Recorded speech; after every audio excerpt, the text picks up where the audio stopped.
What's up, guys? So you might have noticed that the Chinese New Year is coming for Guns of Glory. And so you got a little dragon and some little tarp flaggy thingies on your wall. And if you're wondering, yes, this is part of the update.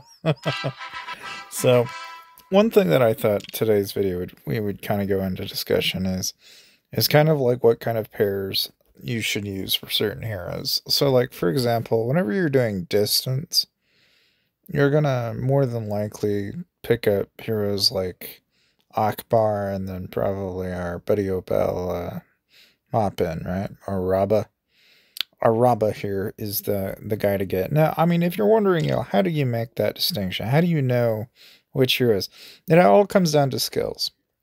So, like here you can see his basic health goes up 50, basic defense goes up by 50. The other way you can find this out is when you go into the constellation, you'll notice that, oh, hey, that increases this health and attack, or the main two boons to whenever you're doing anything in terms of attack. And I mean, the alternative is obviously, easy to figure out too. Like, for example, like, are you going to go gather? Well, then pay a very close attention. Okay. Because when you look at their skills, it's going to say a lot about what their march capacity is capable of. But more importantly, like up here, you'll notice aid gives you a 50% gather speed boost. Again, all this information as far as the guards are concerned are fairly straightforward, but I know he's one of the heroes that you can use to gather with. I don't on that token, I guess, Gurmad and Rochefort, if you don't already have those guys on the wall, that's just like a given. Like, those are the guys for that. This guy in particular, of course, guard talents, you're going to get bonuses. The biggest thing I've seen with this guy is his skills are actually a pretty big boon for Cav players. But he's also got lethality rate and some draft bonus damage and stuff like that. I mean, he's not like the base damage, though, so it's not like he's the guy that we typically use for every Cav scenario. Like, you probably end up looking at someone like probably Lara Jones, I would imagine. And I only say that because when you look at like her skill set, which, as far as the damage output goes inside the constellation, you'll notice that she's got like some bonuses here and there that are going to help, but not like any. I mean, I guess what I'm trying to get at here is that, like, not all guards are made equal, and so some guards are going to be used for different circumstances or different situations. You're not going to have like a one-size-fits-all type solution when it comes to the guards themselves. But even still, like, for example, like there's Victor, which again, that's your base attack and your lethality. And if you look at his constellation, a very similar situation going on there with Lara Jones. It's like very similar in terms of how they're being applied. But if you look at like Cecilia, for example, where, again, increasing base attack, but if you look at the constellation, that kind of gives you a really quick look at like what you're dealing with. So, like, for example, you can always go into the unfiltered tab. You can go by level or star level, or even by power, if you want to go by order, right? And you can also go by, like, what is their benefit, or what are they doing, so like in this case, maybe I want to focus on all the infantry guards and just hit confirm. And it's going to direct me towards any of the heroes that are involved in doing that.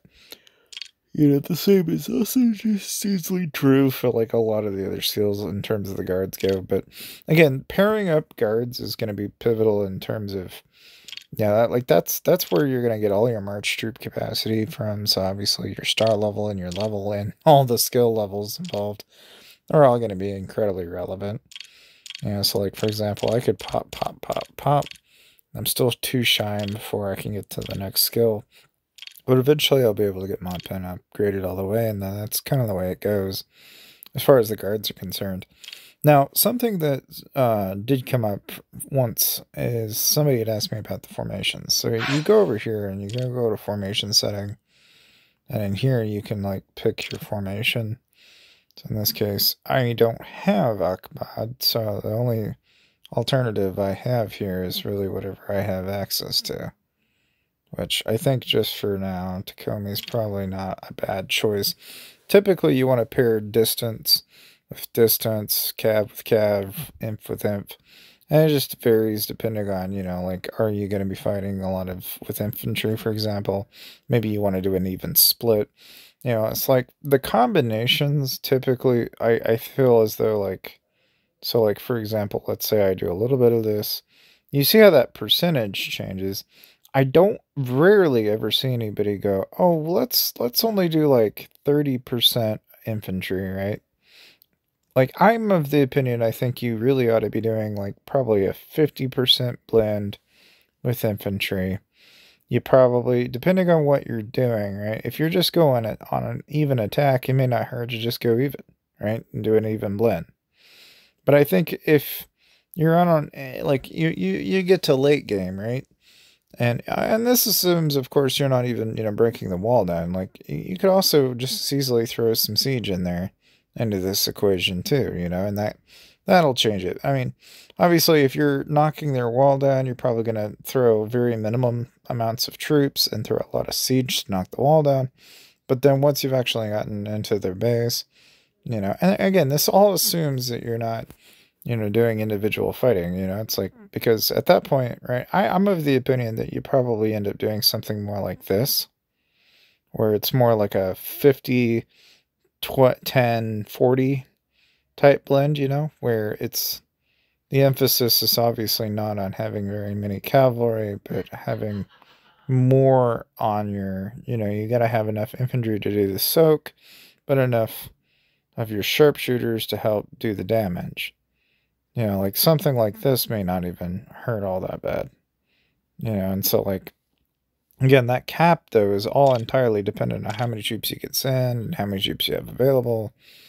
So you can get into this percentage stuff quite a bit, but I don't know. I mean, I point those out, though, because I was asked about those troop formations, and I think it just kind of depends on what guards you have access to. But, like, when you're starting out, I think really most of what you're going to end up doing 90% of the time is you're going to go around and hit threats, and you'll just consistently hit them until you can get higher and higher levels of loot. And you're just going to work your way up until eventually you can start doing events that are going on at the time, whether there are treants going around, you what have you. There's always something going on. Of course, you guys know that the Chinese New Year is coming up. So, of course, if you haven't already, check the description out, because again, if you're wanting to get ahead in a really quick fashion, then you can always take and leverage that 5% that you'll get out of Aptoid if you're going to be spending. And I know with the Chinese New Year coming around that there's more than likely going to be some bonuses and some loot on the way. But, like anything, I've got some scrolls so I can summon stuff. I don't stress too much on any one thing, though. It's like you just kind of have to work on hitting threats and stuff like that, especially if you're free to play, and that's really kind of the one source of where you're going to get all your gear, resources, what have you. It's like 90% of that stuff is all sourced from there. Now, if you're like wanting to know, well, what's the secret to getting loot? You see that honor challenge chest? That is where 90% of, at least in my experience, that is where all the loot is. So this chest here, if you get a chest and then you buy a key, that's where all the good loot is in the game. Literally, that is where all the good loot is. At least outside of, as far as the pay-to-win players go, that is where they spend most of their money and their time, from what I gather, because that seems to be where, like, for example, you might notice that I have a set of gathering equipment, but now if I decide that I want to go to my, say maybe construction set, for example, or, you can go to your battle set, and vice versa, depending on what it is you're doing. I still haven't got a full battle set, but one thing I do have going for me is in my guards, I actually have a epic wildfire arbiter that I got out of a chest from an honor challenge.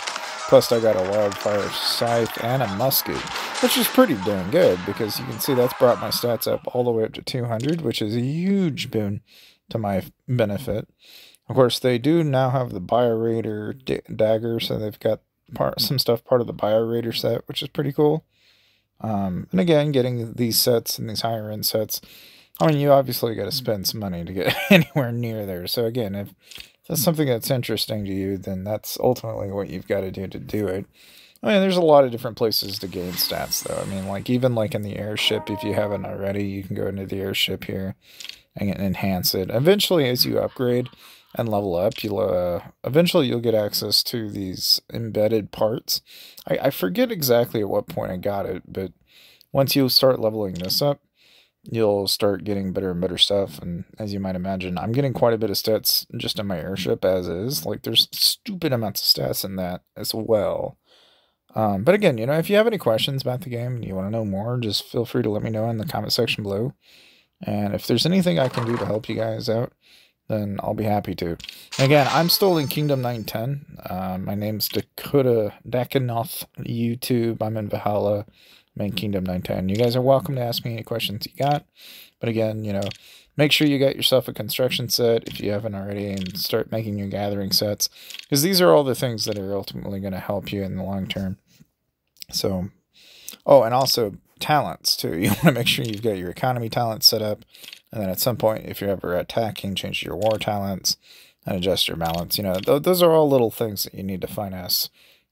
Outside of course, you've got to be doing the catacombs, you got to be doing your creature, and then you also want to make sure you do the pirate showdown and grab your loot from there. And then I guess you could also do the mermaid. So make sure you send gifts. In this case, I don't really need to send gifts because the mermaid's already pretty much maxed out. But you can also do the shell game, which you can get some loot from there too from time to time. But the main thing being is that, like, if there's anything of value actually from the mermaid, it's actually treasure diving. And what you want to do is go to the undersea rift, and you want to grab some of these troop gear material chests, because what you'll do is you'll take those chests and use them over here to actually work on getting your sets for your, so like, for example, I'm working on distance right now, so I'm going to go ahead and synthesize and get to better and better stuff. And the only way to do that is to basically continuously synthesize and make that better stuff. It's just kind of a rinse and repeat cycle, so to speak, but I mean, that's ultimately how you end up getting there. And that's just part of the process. So we'll go over here. Let's go ahead and synthesize ourselves some gunpowder. Now, in my case, I've already done I believe I've done this. I don't think I've done this yet. We'll go ahead and craft it. So we've got it, and we're going to equip it. And then if you ever want to go actually take this look for a spin, you can just go to the warehouse. And then here you can actually, so like, for example, I've already got, all these items so far. I've got a blue grenade, a gun stand, and a gunpowder back. And then eventually I'll lock the crossbow, and that'll be the last step in getting at least my distance set up. Again, these are just things that, they tack up, or rather they add up, I guess. Tack up, well, what am I saying? But they all add up at sooner or later, and that's really kind of the gist within this game. But again, if you've got any more questions, though, feel free to let me know. And make sure you guys check out the promo code below and take advantage of that while it's around.